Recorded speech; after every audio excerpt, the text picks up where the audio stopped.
Today we get some nuclear revenge against a song thief. We'll get to that in a bit, but first, neighbors were a huge pain, so I ruined their Christmas. I haven't found a more useful quote than the one that says, "Do to others what you want to be done to you." I deal with most people with this quote in mind, and because I want people to be good to me, I try to be good to them. This has helped me keep a very good relationship with most people, and I've never had a problem making friends. But unfortunately, not everybody lives by this principle, and no matter how nice you are to these people, they never reciprocate. This was the case with my new neighbors in the suburbs. I thought that having one jerk in the family was tough, but tried dealing with a whole family of jerks. It was so irritating that eventually I decided that I couldn't take it anymore, so I put them in their place. You never know the importance of a Christmas tree and decorations till they go missing. But before I get into all that, let's start at the top. During the summer holiday leading to the beginning of my freshman year, the family received some good news. Mom was pregnant. This was the best news that she and Dad could get at the time because after they had me, they hadn't been able to have another child. There wasn't anything wrong with her or Dad for that matter, but it just wasn't happening. They'd been trying since I was 4 years old. But it finally happened, and they wanted nothing more than to be careful during the pregnancy. So Dad decided that it was time for us to move to the suburbs. He had initially planned that the move will happen after they had their second child, but since it didn't happen after all those years, they decided to stay in the city a bit longer. And when Mom got pregnant, they were both paranoid that something could go wrong in the crowded city and she would lose the child, so they didn't want to take any chances. On one hand, I was really happy for my parents and the prospect of having a younger sibling, but I wasn't thrilled about moving away from the city. It had been my home for so long, and I couldn't even imagine living anywhere else. Besides, I had a lot of friends in my middle school, and they were expecting to see me in high school freshman year. I didn't have much of a choice in the matter, though. I couldn't express my dissatisfaction about the move without them misinterpreting it to sound like I was being rebellious, or I hated the fact that I was having a brother, so I decided to keep silent. The same day after I heard the news and the move plan was set in motion, I left the house and went to the basketball court a few blocks away from our apartment. That was where I and my friends used to hang out. After a few rounds of basketball, I broke the news about the move to them. They were sad, but they promised that they were going to keep in touch. A few weeks later, Dad had finalized the deal on our new house in the suburbs. Next, the moving buses came, and after we said goodbye to the neighbors, we went to our new place. I have to confess, the suburbs wasn't that bad. The air smelled fine, the streets weren't crowded, and the noise was kept to a minimum. I found the silence in the night a bit creepy though. I loved to see horror movies when I lived in the city because I know that when I go to bed, there will be traffic and people noises to distract me from the movie. But in the suburbs, it's so quiet, and you're left to your thoughts. Anyways, on the second day of our move, my parents and I were in the living room doing the unpacking when we heard a knock on the door. When my dad opened it, the two people on the porch introduced themselves as the Mahanis. They were our new neighbors and they lived next door. Dad invited them in. The mother handed my mom a bowl of apple pie as a welcome gift. They looked around the house, and when I saw the look on Papa Mahani's face, and it was almost like he was displeased with the new interior design. My mom noticed it too, and she asked him what the problem was. He said that he knew the people staying in the house before we did, and he thinks their interior design was better than ours, and we shouldn't have changed it. I found that weird because first of all, nobody asked for his opinion, and secondly, it was our house, and it wasn't his business how we chose to design it, and the fact that he said that out loud was kind of inappropriate. That wasn't the only inappropriate thing they said that day. We heard another knock on the door a few minutes after they arrived. My dad opened the door once again, and the Mahani kids walked in. They had a female daughter my age and a set of twin boys, Luke and Jaden, around the age of 7 or 8. They introduced their kids to us, and then they asked if I had a sibling. My mom said not yet, and before she could continue, Mama Mahani said something about how bad it was to only have one child. Even when my dad corrected her that they didn't plan to only have one child, she continued to say that it was too late for them to try again and that maybe they should try adopting. I could tell that my mom was really pissed. I was too. Not only were they saying highly inappropriate things, the condescending manner in which she was saying it was even more annoying. That wasn't even the worst part with the Mahanis. I tried to talk to their daughter Lucia since she was already going to the school I was about to start attending. I walked up to her and said hi, but with the way she turned and looked me over, I knew from that moment that we weren't going to be best of friends. I told her my name, and she nodded without a word. The twins, on the other hand, they were another type of trouble. I looked around the living room, and they were nowhere to be found. So I went to check the lawn, then the kitchen. They weren't there either. I started to wonder where they went to until I heard the commotion going on upstairs. Curious, I walked up the stairs to see what was going on. As soon as I got to the hallway on the top floor, I heard a loud crash coming from my room. I hurried into the room, only to find the twins fighting over my vintage Captain America action figure. I wanted to scream till I turned my gaze to the ground and saw that they had actually broken my dinosaur glass sculpture. Before I could say something, Jaden pulled too hard and the action figure broke into two. I felt pain like no other. The Captain America action figure was one of my most expensive collectibles, and it was my favorite action figure. It belonged to my dad's older brother, and he gave it to me when he moved to a country in Europe. I looked speechlessly at the broken pieces of Captain America in their hands, and after a while, they threw the pieces on the ground like they meant nothing, and without anything close to an apology, they started to walk away. I was so pissed that I grabbed them both by the shoulders. All I wanted to do was yell a little and give them a piece of my mind, but as soon as I grabbed them, they started to cry and scream as if I'd hit them. The Mahoney parents ran up the stairs and grabbed them from my hold, giving me the stink eye as they did. My mom asked me what happened, and I told her about the action figures they broke. To my complete and utter shock, the twins denied having anything to do with the broken action figures. They said that they walked into the room and found the action figures broken, and when they tried to explain to me, I hit them.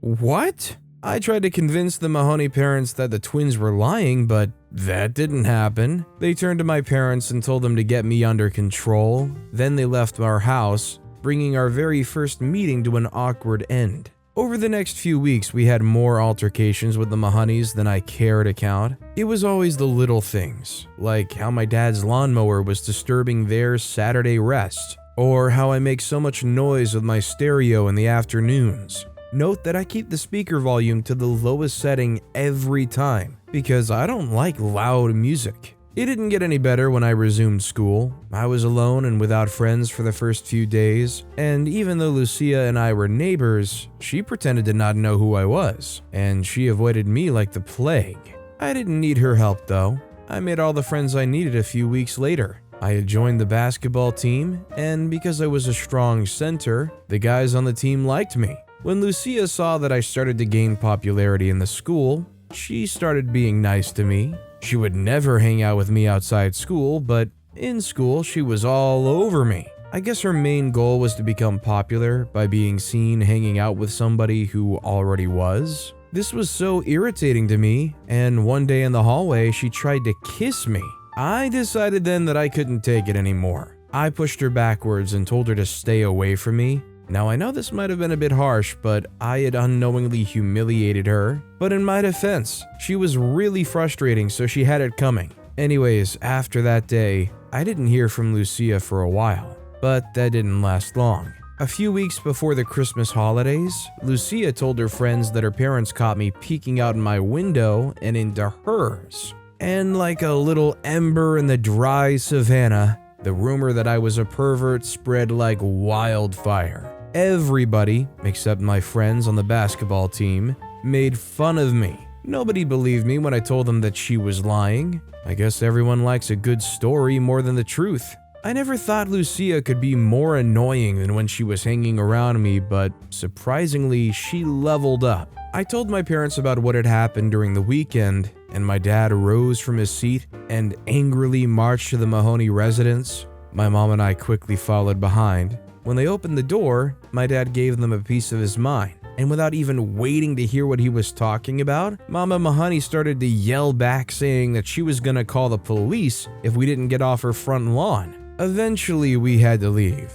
And while I was still angry, I couldn't help but wonder why the Mahoneys were so infuriating. At first, I thought that was how the people in the suburbs were, but then we had other neighbors, and they were all pleasant people. Eventually, I decided that I wasn't gonna let it slide. Not the lies Lucia told against me, not the other things the Mahoneys had done to frustrate me, but how? I got a perfect idea one day during lunch break. I had explained everything that was going on to my friends, and they were willing to help. We came up with ideas on how to mess with the Mahoneys, but most of the ideas would have ended up with us getting caught. Eventually, one of my friends, Mark, came up with the perfect idea. What better way to mess with people than to ruin the one day almost everybody in the world looks forward to? Christmas Day. How are we going to do that? Simple. We were going to steal all their presents and decorations. The school went on break on Friday because Sunday was Christmas. We all decided to meet up in the park on the day of Christmas Eve to discuss the plan one last time. Then after that, we all went home. Later that night, after dinner, I went up to my room and then locked the door. I waited until all activity in the house had stopped, and then I texted my friends. Then I snuck outside my window, clad in black. I raced to the park that night, then met up with my friends who were already there. Then I went through everything they brought to make sure that they had the right tools. Next, we made our way to the Mahoney residence. We had to wait a while to make sure that there was no movement in the house. Then we walked across the lawn one by one. When we got to the door, Mark picked up the lock using some paper clips. The door became unlocked, and we walked into the living room as quietly as we could manage. We quickly got to work by picking up all the presents under the Christmas tree and putting them in a sack. Then Mark went ahead to remove all the Christmas lights in the living room, and the other guys carried out the Christmas tree. We closed the door and hurried back to the park. We dumped the Christmas tree, and Mark decided to take the lights to his house. The other guys decided to drop the presents in an orphanage in town, and we all went home. I was so happy that we actually pulled it off without getting caught. But I knew that I was going to be happier when I saw their reaction the next day. The Mahoneys didn't disappoint. I was woken up by the sound of yelling the next day. Even though it wasn't coming from inside the house, it was still so loud. I walked down the stairs and then joined my parents, who walked out on the lawn to see what the ruckus was about. Lucia and the twins were throwing a tantrum about their missing presents, while their parents were trying to calm them down. It was a sorry sight, a really sorry sight, because all the convenience stores were closed and they couldn't replace anything. What baffled the Mahoney parents the most was the fact that they didn't hear anyone come in. They were quite scared because they learned that if it was that easy for a petty thief to break into their homes, imagine how oblivious they would have been if it was a serial killer. I walked back into the house so happy about their paranoia. It was like a seed that had been planted in their minds, and soon enough it'll grow, and they would see no other option than to move away. I couldn't hope for more. It's a bit harsh to steal a Christmas experience from 7 and 8-year-old twins, even if they are monsters, but it makes it easier to stomach when you realize Lucia really tried to ruin you. Our next story is, Dude Stole My Song, so I had my friends babysit him. For as long as I can remember, I've always wanted to become a singer. I loved the glamour of being on stage, singing to a massive crowd that adores me, rocking out on my sick guitar, everything about it. I had the talent, that wasn't in the question. I also had the charisma needed to be a famous celebrity. It didn't work out though, but that's not what we're here to discuss. The highest point in my short singing career happened in college. Along with many other things, the one that stood out to me till today was the time when one of the friends of my roommate tried to steal my song. He wanted to use it for an audition we were both supposed to participate in. If he had succeeded, he would have gotten a crazy record deal, while I would have been left in the dust. Of course, I couldn't let that happen, so I made sure it didn't. But before we go into detail about that, let's start at the top. I came to college with the notion that I wasn't going to go for a job in the corporate space. All I wanted after finishing high school was to go to music school and follow my dream. But my dad decided that it was better to study something in college in case my music didn't work out. I didn't see this as a possibility, but I wanted to please my dad, so I went to college to study business. I have to be honest, my first few weeks of college were not the best. I had the notion that college was supposed to be fun, all about study groups on the lawn and two guys playing frisbee. It wasn't like that for me at all. As soon as I started classes, I was buried under a ton of schoolwork, and I barely had time for anything else. I didn't even get to know my roommate till later in the semester. I could have ignored the schoolwork and just done my music in school, but I had a reputation to uphold. I've never failed an examination in my life, no matter how tough it was. Anyways, after my last mid-semester test, I had some free time on my hands. I took a walk back into my room and found my roommate trying and failing to play a guitar. I'd been watching him for a while before he finally noticed me. Then I offered to show him how it was done. I collected the guitar from him and then played some chords. I almost teared up as I played because it had been so long since I'd actually done anything related to music. My roommate Donald was actually surprised that I was good with the guitar. He never knew I loved music till that day. I asked him how long he'd been trying to learn, and he said he'd been trying for a while. His friend from the class was teaching him, but he wasn't getting it. I showed him a few tricks, and little by little, it started becoming easier for him. We actually spent the rest of the day talking and bonding, that by the morning, it was as if we'd known each other forever. Anyways, one day after a 3-hour econ class, I decided to stop by the cafeteria to get some food. I still had some assignments to do, so I had to hurry it up. I walked into the large hall and then got my food from the servers. Then I went to an empty table at the far end of the hall. As I started to eat, I noticed a small group of guys and girls playing a music game. It was like a freestyle. Someone drops words and they sing songs that match the words given. They weren't professionals, but it was obvious that they loved music as much as I did, and that was what mattered. I watched them for a while, silently appreciating the fact that maybe college wasn't all that boring. After a few minutes, I got up from my seat and went to join them. I asked them if I could play the game, and they readily agreed. By the end of the game, they were blown away by my talent with freestyling. They asked if I was a musician, and even though that was what I was in high school, I didn't know how to answer them because I rarely did music anymore. I explained to them that I didn't do it as much as before because of school and stuff. They nodded and introduced themselves. Two of the guys in the group, Kyle and Jay, were in my dorm, and coincidentally, Kyle was a year 2 business student. We all talked for a while, and when it was time for me to leave, I collected their contacts and promised to hang out with them some other time. A few days later, I was in the dorm doing an assignment when I heard a knock on my door. At first, I thought it was Donald because he wasn't in the room and he hadn't been there since he left in the morning. I opened my door, and to my surprise, it wasn't Donald. Instead, it was Kyle and Jay. I asked them how they got my room number, and they reminded me that I'd mentioned it to them the last time we saw. They had a guitar in hand, and they wanted me to join them in the park. They were meeting up with the rest of the guys. I explained that I had an assignment to submit the next day and I had to get it done. Kyle, being a year 2 student, walked into the room and took a look at the assignment I was working on. Without a word, he picked up my pen and started to complete the assignment for me. 5 minutes later, he was done, and I had no other choice than to go with him. We got to the park a few minutes later and started to have fun with music. I think we came up with 3 or 4 song ideas that evening. The next time I checked my watch, it was late already, so I had to leave the park. We fixed another day to meet and then I left. Over the next few weeks till the end of the school year, we met every Wednesday and Friday just to geek out on music. They were never serious about making professional music, and neither did they have any expectations. That's what made it so fun.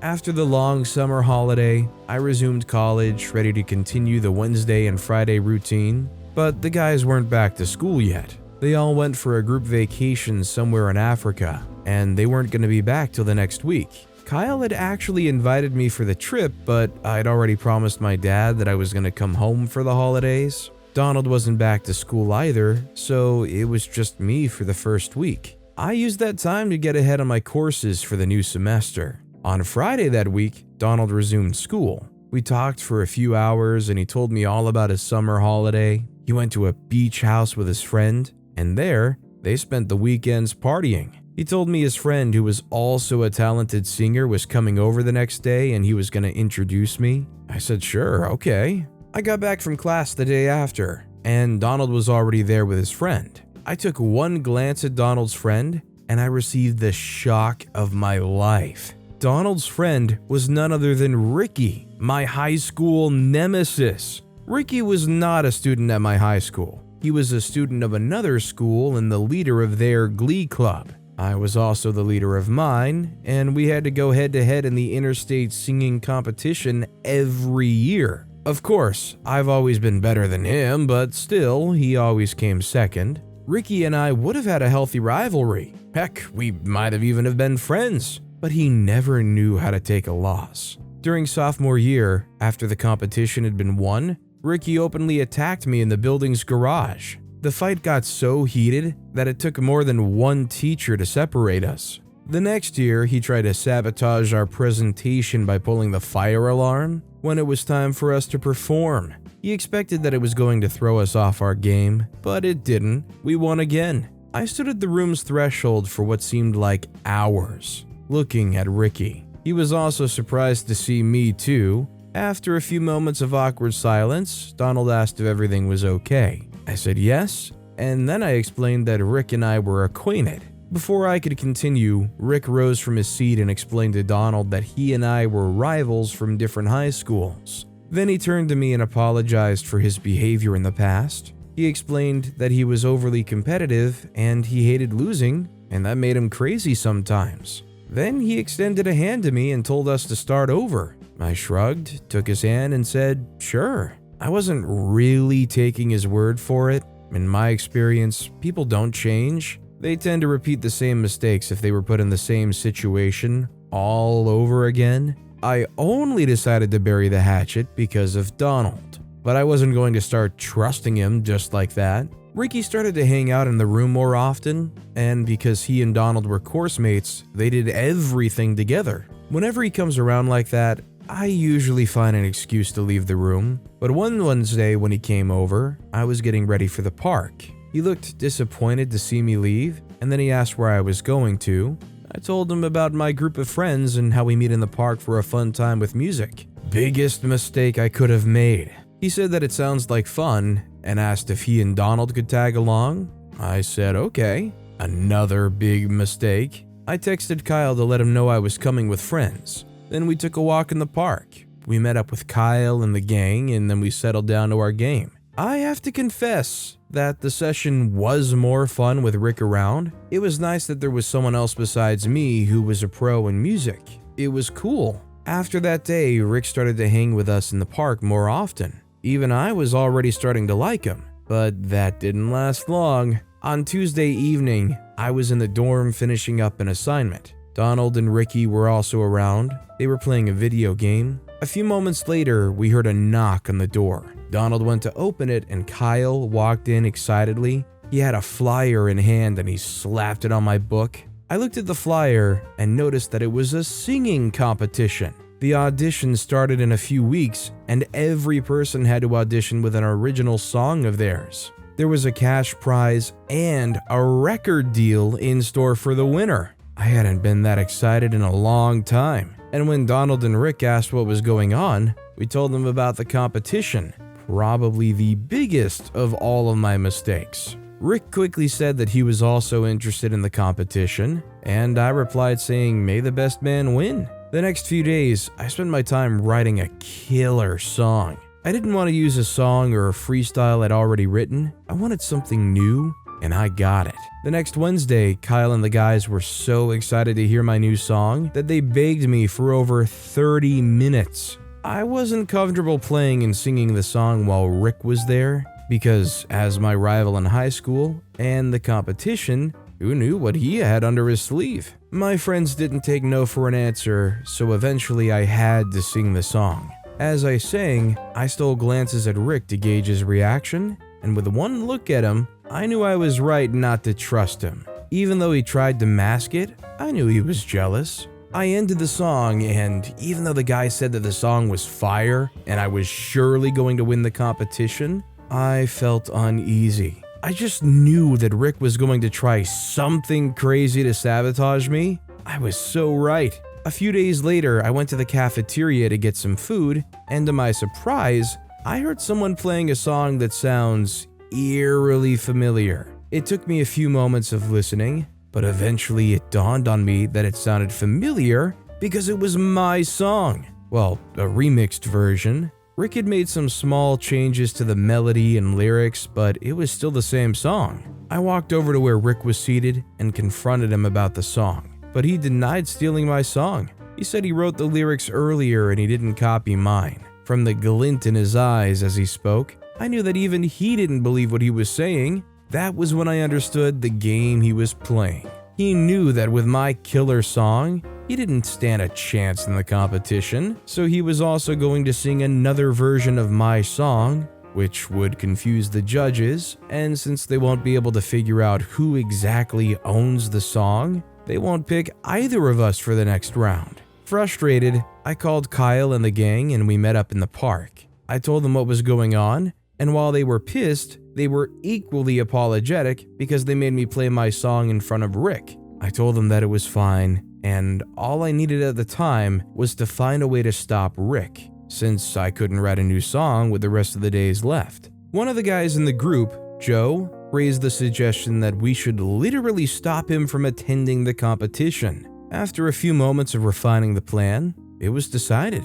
We were going to grab him on the day of the competition and keep him till the competition was over. On the day of the competition, Joe borrowed his uncle's black van, and we all put on black overalls and masks. We waited outside Rick's apartment for over 30 minutes before he came out. The plan was easier because he wasn't staying in the school dorm. Once he came out of the apartment building, ready to go for the competition, we jumped him, and before he knew what was going on, we had him blindfolded and tied in the van. Then we drove into a quiet street where I alighted to head for the competition. My friends couldn't come and see me sing in the audition because they had to watch over Rick. When it was over, they drove him miles away from his apartment and campus, and they dropped him off there, but not before collecting his wallet and cash, making it impossible for him to board a bus back to campus. I saw Rick a few days later after the competition. Even though the guys didn't physically assault him, he still looked visibly shaken. He couldn't tell who his kidnappers were because they were wearing masks, and they didn't speak while he was with them, but I'm sure he had a good idea who did, but he couldn't say anything without proof. Now, I'm not saying kidnapping somebody is definitely the right solution, but man, you really want to stick it to somebody for being an outright thief. But with that being said, that's all the time we have for today. Now, if you want to hear another absolutely crazy revenge story, check out that video on the left. Or if you missed my latest video, check out that video on the right. That said, I'll see you all next time with some more stories.